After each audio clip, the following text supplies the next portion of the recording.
the UK4 team, Andre, Daniel, and myself, Salami.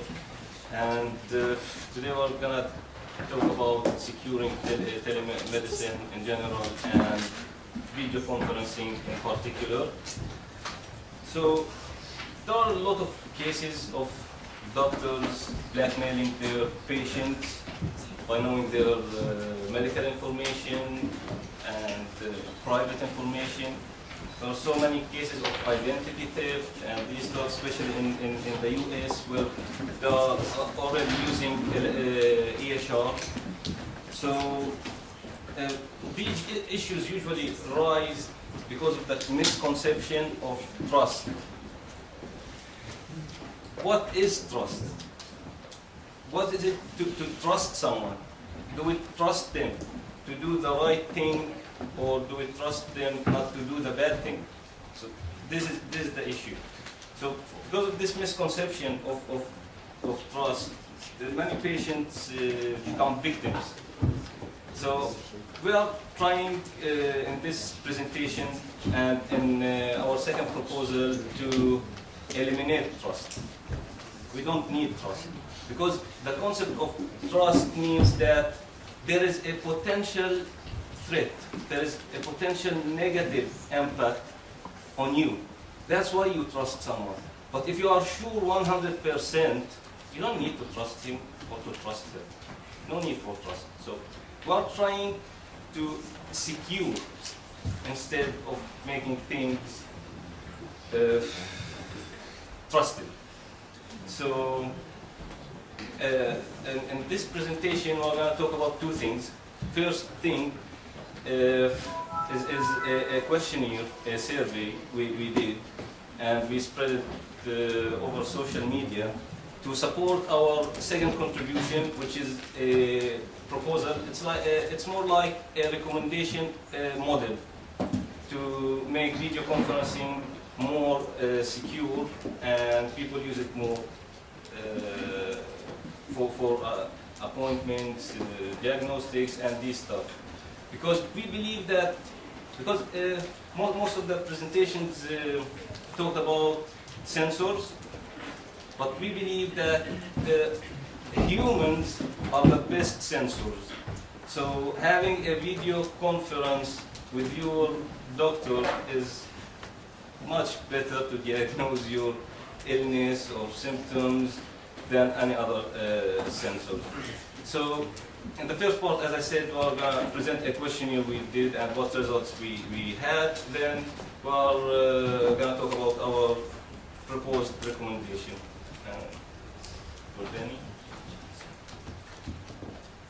4 main areas that encompass the area of secure telemedicine are: how important is your medical information? That can be a subjective point of view depending on the patient, but medical information covers what diseases you've had in your life, appointment data, any mental or physical illnesses, and your whole life as a patient. Identity theft as well. That's a malicious act of someone assuming your identity, for example, stealing your medical data for nefarious reasons. Confidentiality is an issue with telemedicine. So if you've had a private appointment with your doctor with a sensitive condition, someone gets access to that data, they can use it as leverage against you. And the concepts of trust, secrecy and security. Trust is the belief that someone's good and trustworthy and won't be malicious with your data or personal details. Secrecy is the act of privacy and securing against that. And security itself is the act of protecting against malicious acts. Some of the actual attacks that can be used with telemedicine is client authentication can be compromised. So if you've got a passworded conversation, someone can sniff the passwords and use that to hack into your conversation. Eavesdropping extending from that, getting the data from the network traffic, and malware can set this so this can all be performed automatically with a malicious program. About the questionnaire,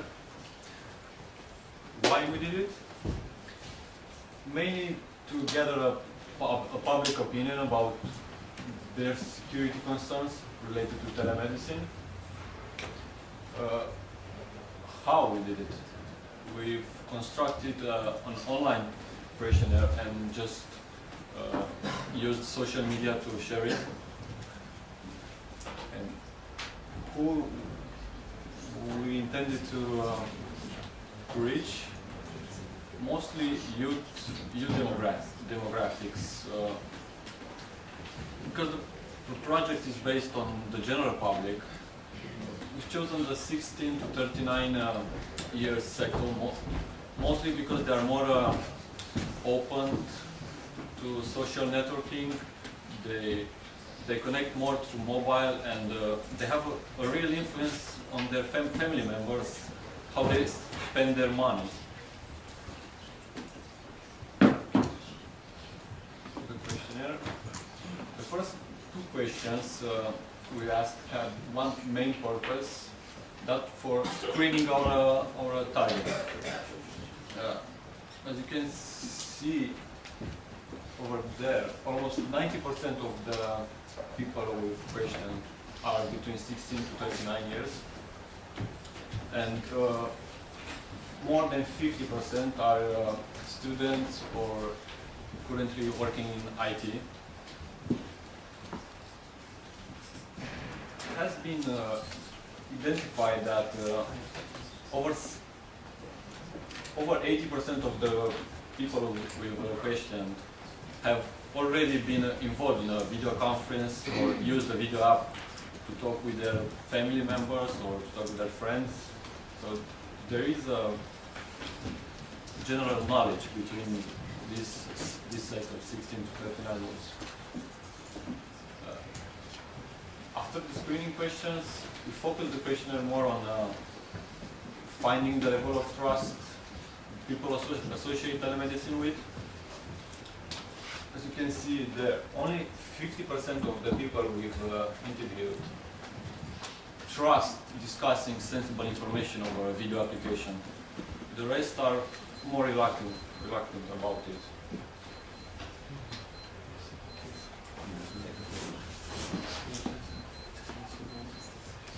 We've identified that even though 80% of the people find the service, the idea, a more convenient way of talking with their general practitioner or their medic than just going to the clinic, only 60% of them will really use it.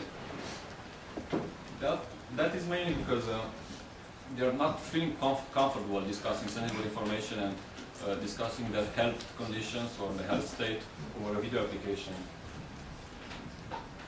A main reason for that is the importance. As you can see there, the importance people associate health records with banking information. They are trying to get the same amount of security for their health records as they have for their banking records, or maybe more secure than that. And to conclude, even though the demand for such a service exists because they find it more convenient, most of the people will not use it because of their trust issues with video applications and with technology in general. So that's why we've tried to improve that and provide a solution, or a model for a solution. So the model we are proposing is just a recommendation, and to overcome the issue of availability, because it's video conferencing and remote monitoring, it's going to be based on networks like the NS3, which is a UK network Chaz talked about yesterday. And the next step is authentication. The next layer is authentication and authorization. This layer is very important for the remote monitoring part of this model, not just the video conferencing. ABE is attribute-based encryption, so you can add users like family members or GPs, doctors, based on their attributes to give them access. Like you can, a family member can remote monitor you 24 hours, but your doctors can only monitor you in the morning. That's it. And it's more secure than and easier than PKI, public key infrastructure, or certificates. And the third layer is masking. Now, video conferencing for diagnostics or physical diagnostics, the doctor needs to see you and see, let's say, your skin to know what this rash is and this stuff. But sometimes you want to describe what you are suffering to your doctor without showing them yourself, without showing your face. So you'll have the option to mask the video and mask your voice. So they will see a distorted version of your video and a masked voice. So they won't be able to recognize you if you are contacting a GP because your original GP is not available, but the other guy is available, but you don't trust him as much as you trust your personal GP. In this way, you can talk to this guy without revealing yourself. So, and here we assume that your EHR is fully anonymized. So the services will be an appointment manager. Will be an appointment manager that will allow you to book appointments with your GPs, and video conferencing. In this video conferencing, you will have this touch screen. You will have two options: either masked video conferencing or regular video conferencing, and a remote monitoring. The remote monitoring is there for certain cases of patients, like dementia patients. They'll book an appointment with their GP, but they will forget about it. So the GP at that time will force video conferencing based on ABE, attribute-based encryption, and monitor them.